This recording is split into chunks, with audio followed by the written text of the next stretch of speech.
Hello, everyone. Thanks for tuning in to TB20. I'm Errol Porter, and this is another great episode of Make It in Cleveland. Of course, this is a place where we get to brag about our local entrepreneurs and their successes, and also the great works done by Cleveland's Economic Development Department. Today, we have none other than Henry's Dry Cleaners, the owner, Eric Warren, in the house today. How's it going? Good. Glad to be here. All right, man, I'm excited today because I actually have ties to this story because I grew up in the dry cleaning business. I was Lionel Jefferson growing up. Okay. So, I kind of can connect with you on that. My dad, shout out to Floyd Porter, who was the founder and owner of Satellite Dry Cleaners and started 8 stores back in the 60s and spread them around to his family. And it was a great legacy that he left. And sure, the same thing is happening to you. Being involved in a second generation business. Tell us all about Henry's Dry Cleaners. Yes, we do have a lot in common because yes, I grew up in it on the Saturdays and every other day that I could be down there. So we do have a lot in common. Henry's Cleaners, we've been around for over 50 years. Again, we are a second generation company. I took over from my grandfather back in 2006. To honor him, it was Lee's Cleaners, so we changed it over to Henry's and we did a storefront renovation through the city of Cleveland then.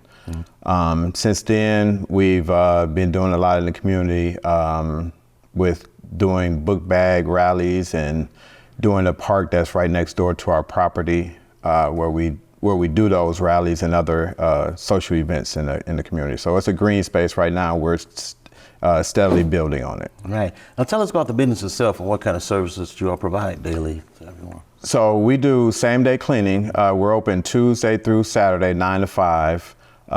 We do alterations. And we also have a part of our business where we do embroidery work. So items like this, where if you want your name on an item or your company logo, we can do that type of job also. Now that's some of the ways that to sustain. Dry cleaners has changed a lot, since back in the day, and people started dressing different. A lot of people decided, hey, I'll just start washing my own clothes at home. And how were you able to sustain over the years and transition into some of the changes? Just first by making some of the financial decisions correctly throughout the time, but we've had to add the embroidery. We've always did the alterations, but just some cutbacks on some items, some things we had to do just to sustain because the dry cleaning business has changed so much, especially since COVID with everyone working from home. And now they're just gradually going back. A lot of people aren't dressing like they used to, not going to church and dressing as they used to at church. So we've just had to make those changes, and so far we're doing good. But it is a part of the industry that is going away just a little bit. Right. Now I know a lot of people have questions about dry cleaning, and what is dry cleaning like? Are they wetting these clothes? Are we washing them in the water? And that was the one thing that spooked me as a kid. Like, okay, these things just went through a cycle, but they're not wet. Right. It's kind of weird. So explain to people the whole concept of dry cleaning. So dry cleaning, and why they call it dry cleaning, I'm not sure, because it goes in a chemical. There was a chemical that some dry cleaners actually still use, but we're going more green now, so that's called PERC. Right. That's what I grew up using was PERC. Now we're green, and it's a whole different chemical. So it does get wet. It goes from dry to dry. You put the items in there, you pre-spot them, put them in the machine, and it just goes from dry, wet to dry. And you take it out. That's about an 1.5 hour cycle. Once you take it out of there, then you go to the pressing, of the items. But yeah, for it to be called dry cleaning, not sure because it does get wet. It actually goes into chemical. Right. Some items in the dry cleaning business can be washed. Like people think everything that comes to the dry cleaners gets dry cleaned, but that's not true. A lot of things are actually washed like you would do at home, basically. I remember back in the day, the jeans with the extra starch. Oh, yes. Like cardboard. Yes. We still do that. People still request that, and they still get it. One thing about growing up in a dry cleaning business as a kid, man, we were always forced to look good. We had to represent, like your family owns the dry cleaners, you better not go out of this house wrinkled. You know what I'm saying? So I had creases that could cut butter in my clothes, man, but it was cool. Those were some of the perks of being, in a dry cleaning family. Your clothes are always smelling good and looking good. Am I right? Correct. Yes. Yeah. So, man, tell us a little bit about you. Man, like, how was your childhood? Where did you grow up? When did you when were you introduced to dry cleaning and all of that? And where'd you go to high school and stuff like that? Okay. So as far as the dry cleaning, well, I grew up with it. I was my grandfather had it since I was born. So every Saturday or every other Saturday I would be in there. So that's when I was introduced to the dry cleaning. I'm a graduate of Bedford High School, class of '89. All right. Grew up in Oakwood Village. Okay. We were in Oakwood till I moved out. My mom was there for probably 45 years. I moved out maybe after about 30 years. So yeah, product of Oakwood Village and Bedford. And was your dad involved in dry cleaning? He was not. Actually, my grandfather, that was my mom's dad. So she would, again, just help in the business, but never wanted to take off. She had her own career at Chrysler. So she had her own thing going on. Right. Now tell me about how right now, even your family life, dry cleaning, and it takes a lot of, I know back in the day, my mom and dad wouldn't get home until almost 7:30 in the evening every day, Monday through Saturday. How is that now? How are you juggling and working that family life in your job? So for now, I have just one child that's in school. I have 6 altogether, but one that's still in school that I really have to, take care of. So over the years, it started to be a problem because I would be there Monday through Saturday, 7 to 6:30, 7 o'clock. So, it would take a toll. So over the years, I gradually cut hours back to where we're at the point now where I'm Tuesday through Saturday, 9 to 5. So over the years, my older children, they did have to deal with me being gone a lot. Right. But again, now as they're older, they understand why and what took place during those times. But the older I get, I can't do those hours any longer. But it's just, I know that I should be doing more family things than just working. Absolutely. Any of your family, your kids involved in the business? No, because again, they're all doing their own thing. Right. They're successful, every last one of them. So I don't expect any of them to really take over the business because they're doing their own thing very successfully. Right. Now tell me about with all that said, you're working from 9 to all those late hours, a lot of hard work, and over the years, and how the business has been changing. Tell us about some of the obstacles you had to overcome, and where you almost said, I'm throwing in a towel, and something kept you going. Let's talk about that. A lot of times, just working with, first it was Zach Reed as the council person in my ward, who was always there to support my business. With showing me grants or, just things within the city that would be useful to help me stay afloat. Now it's Deborah Gray, who's my council person. Right. But along with economic development and everybody else within the city, like when I went through the storefront renovation, that was Michelle Brown, who's with Harvard Community Center now.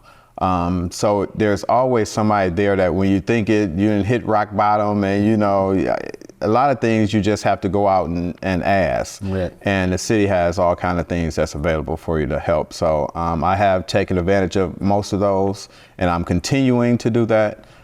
So hopefully we can be there sustaining for quite a few more years. Now, how's that process coming in working? If I'm blind, coming in working for the city, is it an easy process to get, to come to the city for help through the Economic Development Department? They make it easy for you?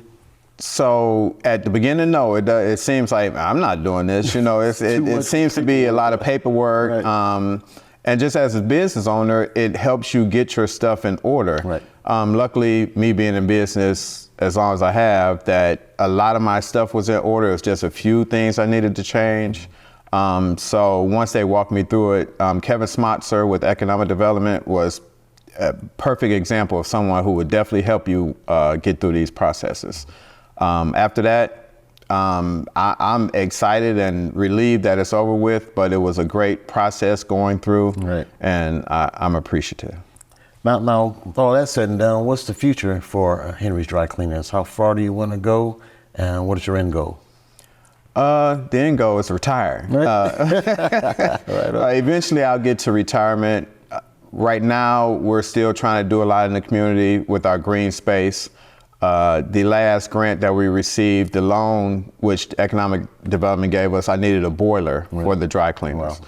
So that was a $30,000 loan that I needed. So with their help, I was able to acquire a 3% loan through the city, which helped tremendously because one way or another, I needed a boiler. Right. And if they wouldn't have stepped in and helped me, I would have, instead of 3%, who knows what that percentage rate would have been on the loan.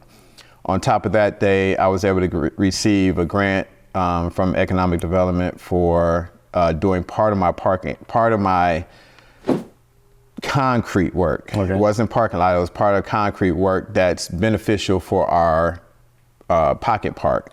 So when we have events, we're able to set up tents or play areas or staging areas for whatever we're doing at that time. This space is right next door to the dry cleaners? Right next door and into the back. Okay, great. Yeah, so we just concreted that, did that project with the help of Economic Development and Councilwoman Gray.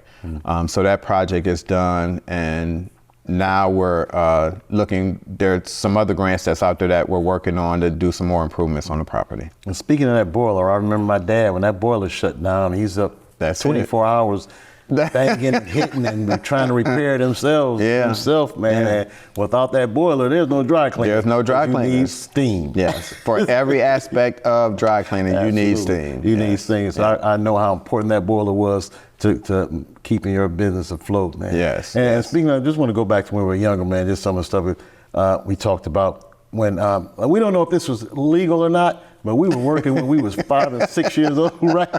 We were five, 6. When we started crawling, if you were in the dry cleaning business, you were at the cleaners at Doing 6 years old. something. You're doing something. Yes. Picking up pins. Yes. Picking the tickets up off the Yes. floor. We had the magnet to pick up the pins off the floor. The tickets. Making hangers. Making hangers. Oh man. Making hangers was putting the pins guard on the hanger. You had a process. You do almost like playing a violin. And then they tell you, I give you $2, you fill up that whole rack. Right. It's 1,000 hangers on it. 1,000 hangers to fill up a rack, and we made $2 for every 1,000 hangers we made. Yeah. But it was awesome, man. And like you said, even though the work was hard, it was beneficial. And gave you that work ethic. And it gave you that work ethic and made for a great life, man. And you appreciate it. Oh, yeah. And absolutely, man. Yeah. We want to continue to wish you great success, man. Real quick, tell everyone out there when it comes to starting a business and give them some advice. Just be sure that this is exactly what you want to do. It's not easy. People think that I'm just going to create a nice logo, nice name, and that's it. It's hard work having a business. Whether it's the accounting part of it, whether it's the actual work of it, the ordering, the servicing your clients, whatever that is, it's work. And you just have to make sure that you're serious about opening that business and you want it to run forever. Absolutely. And man, I want to thank you, man, and continue to keep Cleveland looking fresh, all right? Thank you. Hey, I want to thank Henry's Dry Cleaners. Where you guys located? We're at 116th and Kinsman. All right, 116th and Kinsman. Go out and patronize them, man, and you come out looking kind of like us. You look fresh, man. I want to thank you again for joining us, man. Thank you for sharing your story. And we want to thank you, viewers out there, for joining us. Of course, we want to thank Cleveland's Economic Development Department and the whole crew here at TV20. I'm Merrill Porter. This is another episode of Make It in Cleveland.